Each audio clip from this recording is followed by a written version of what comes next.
Hello everyone, and welcome to the Subnautica Survival Guide. My name is Njgamerer, and this is a series where I will be teaching you how to play Subnautica, through the good, the bad, and the ugly, and starting from the very beginning. So getting right into it, when you create a new world, you have the option to choose between 4 different difficulties. There's Survival Mode, which is the basic survival difficulty, kinda like Survival Minecraft. Then you have Freedom difficulty, which is like Survival, without having to deal with hunger or thirst, which we'll discuss later. Hardcore is survival mode where if you die, you lose the world, and you won't have access to oxygen alerts. And lastly, there's creative, where you don't need to worry about your health or completing the game's story. I'm going to create this world in survival mode. This is the Subnautica Survival Guide after all. Attention. Hull failure imminent. All personnel abandon ship.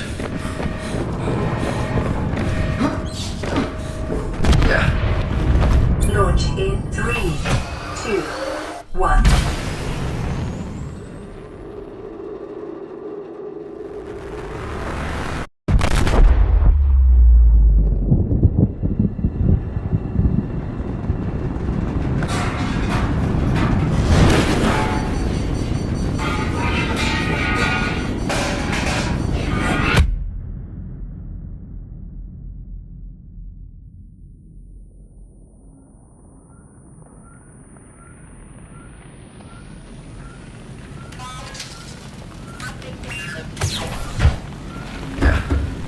So when you first awaken, you'll find that your escape pod is on fire. Luckily, if you look down to your right, you'll find a fire extinguisher, which the game will teach you how to use via an intrusive button prompt. Just be sure to point it toward the bottom of the flames to put them out at the source, and you should be fine. Just a few seconds after clearing the fire, you'll automatically start booting up a blue tablet from a company called Altera.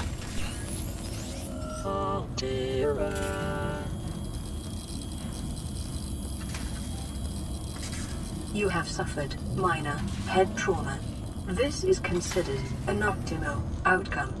This PDA has now rebooted in emergency mode with one directive: to keep you alive on an alien world. Please refer to the databank for detailed survival advice. Good luck. This is your PDA, which functions as your inventory of sorts. It does way more than that, but for now let's pretend it's just that.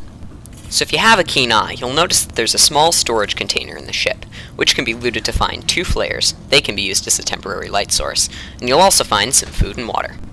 Now that we've looted the container, we can climb the ladder to get our first glimpse at the world.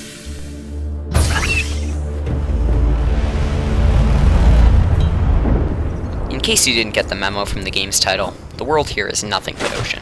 Good luck. So the first thing you want to do in the water is gather some basic materials, such as right here, where we found a chunk of limestone, which we can tap 3 times to break. And it looks like, yes, we've got our first piece of titanium. Titanium can be found in limestone outcroppings like this, but there is a much better source of the stuff, which I will go look for now.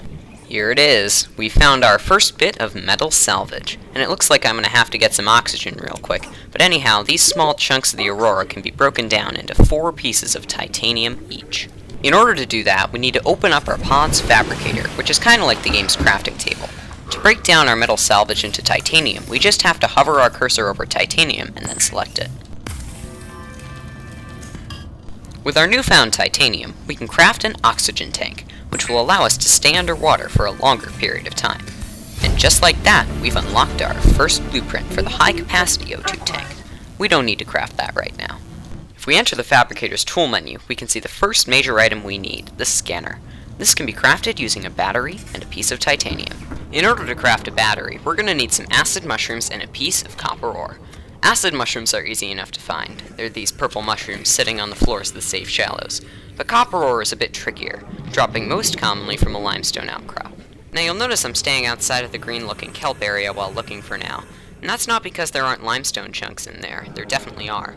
The biome I'm in now doesn't have any hostile creatures, and it's the only biome that's safe to my knowledge, hence its name, the Safe Shallows. You can still venture out into the kelp area, but just be on the lookout for creatures that'll attack you. Here's a limestone outcrop, and there we go. Now we can head back to the ship and make a battery. Let's combine 2 acid mushrooms and our copper ore in the fabricator, which will unlock the blueprint for the power cell. And then we can craft our scanner, one of the most important tools in Subnautica. So right now, the game is telling us to eat some food, but that can be remedied while I show you how to use the scanner. So the scanner is useful for, well, scanning things. The first thing I'm going to scan is myself, so if I hold down the self-scan button, the scanner will give me some information on my character's current health. Self-scan complete. Vital signs normal. Continuing to monitor. Would you look at that? I'm perfectly fine. The scanner isn't just useful for scanning yourself, though. You can scan a lot of things with it, and I'm going to try and find some fish to scan, like this peeper here. Holding down the scan button allows me to scan the peeper, which stores information about it in my databank. I can also pick up the peeper, which I can turn into some food if I head back to the life pod.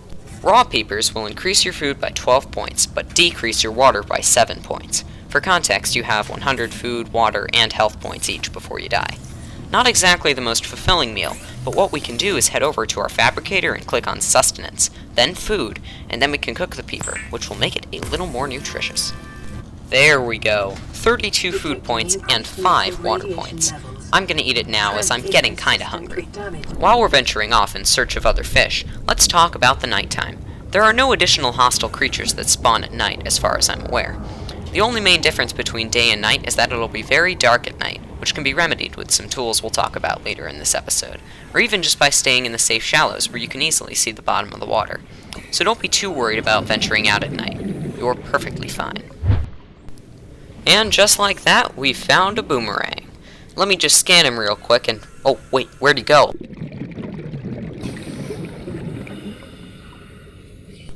There he is.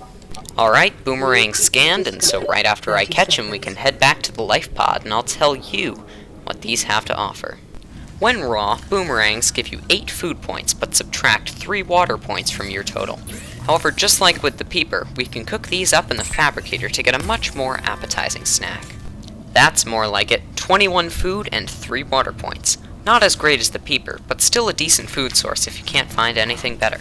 This time I'm going to exit the life pod through the bottom exit, and since this is my first time doing so, I get to witness a small cutscene before hopping directly into the water. I tend to use the bottom hatch for coming into the life pod and the top one for exiting, simply out of convenience. I found another important creature, the bladderfish. This fish is extremely important for a different reason than the peeper and boomerang, which I'll explain once I get home. Bladderfish can be cooked into food, but it's not very fulfilling, and they have a much better use for us, water. Each bladderfish can provide us with 1 bottle of filtered water, which restores 20 water points. I like to carry around 3 or 4 of these everywhere I go, just to stay nice and hydrated. Back to talking about the scanner, we can also use one to gather information about the local flora. I'll demonstrate with this writhing weed, but you can scan pretty much everything, and I really like to scan everything I can, in order to know what I haven't found yet. The next tool we're going to make is a survival knife, which requires a piece of titanium as well as some silicone rubber. Which means, well, we're going to have to venture into the kelp forest. And here is the reason why. As you can see, these kelp-looking plants are called creep vines, and they don't do much for us right now, but some creep vines will spawn with some yellow bulbs on them, like that one over there. As we make our way over to the creep vine, I see one of those hostile creatures I was talking about earlier, the stalker. All you need to know for now is to not let them notice you, because they will start chasing after you. I'm going to pop down and try to scan the seed cluster, and once it's done, I can pick up a few of these and head back to the life pod. These seed clusters will give you silicone rubber. Each creepvine seed cluster will give you 2 pieces of silicone rubber, or it can be used to make lubricant, but we won't worry about that for now. Once again, you only need 1 piece of silicone rubber and a piece of titanium to craft the survival knife. The knife is an incredibly useful tool, not as much as the scanner, but it's still incredibly useful. For starters, the knife can be used for killing the edible fish we've already talked about, but it's useful for far more. Before I show you that though, I'm going to craft some fins out of 2 silicone rubber. The fins increase your swimming speed by a fair bit. I usually craft them earlier, but I hadn't found a good point in the video to discuss them yet. Anyway, back to the knife, which is quite useful for taking live samples of certain plant life, such as this creepvine here. Using the same button you'd use to kill a fish, you can take a small sample of the creepvine, which we can take back to the life pod for use in crafting recipes. The main material you can craft out of these samples in the early game is fiber mesh, and ooh, I can craft more silicone rubber. 1 second. But yeah, it doesn't look like I can do much with fiber mesh right now, but it's useful to have for when we're crafting suits and first aid kits later. The creepvine isn't the only thing you can take samples of. If you swim over to these purple shell-looking things, you can take samples of them in a similar way to the creepvine. Just smack it with the knife and then pick up the small pieces that come off. This is table coral, and I'm going to pick up all the samples for now. I never know when I'll need them later. Looks like we're going resource hunting again, and so I'm going to grab some of these white pointy crystals called quartz. And it seems like I found a canyon with a huge group of them. Ow! Maybe I should find a safer place to get my hands on some quartz. They have hot zones in the safe shallows? Jeez. Well, the best place I know to find quartz, at least in the early game, is this tunnel, where you can find tons of quartz and limestone outcrops. And this metal salvage, apparently. For now, I'm going to stock up on some quartz and limestone drops, and then head back to the life pod, where I'll show you some of the cool things we can make with these materials. 2 bits of quartz will net you some glass, which will be useful in crafting our next tool. That's right, it's time to make a flashlight. A battery and some glass will craft this essential tool. Not as essential as the knife or scanner, but this has its uses, especially at night. And that's because, well, it's a flashlight. It lights things up and allows for you to see easier in the dark. There are other ways of lighting up the area, but the flashlight is easy to make and is the simplest of the methods to understand. We have one more tool we need to discuss before we can end off the episode, and it's the hardest one to craft so far. In order to make the repair tool, we'll need a bit of silicone rubber and titanium, but we'll also need some cave sulfur, and in order to get that, we're going to have to go caving. The trouble with looking for cave sulfur is that it isn't just lying around in these caves. It's hidden inside small plants with a red fish guarding them. This guy will come out when you get too close, chasing you for a brief period of time before exploding in front of your eyes. After the explosion is finished, you can head in and pick up the now exposed cave sulfur inside the plant. Once I get it, I'm going to head back to the base and construct the repair tool. Once again, all you need is a piece of silicone rubber, titanium, and cave sulfur to craft the repair tool. The repair tool is useful for many things, and one of the first uses it'll see is fixing up our damaged life pod. Just hold it up to the damaged wiring and hold down the use button. Once the scan finishes, your life pod will be back up and running. You can also use the repair tool to fix your radio, which allows for you to send and receive transmissions from elsewhere in the area.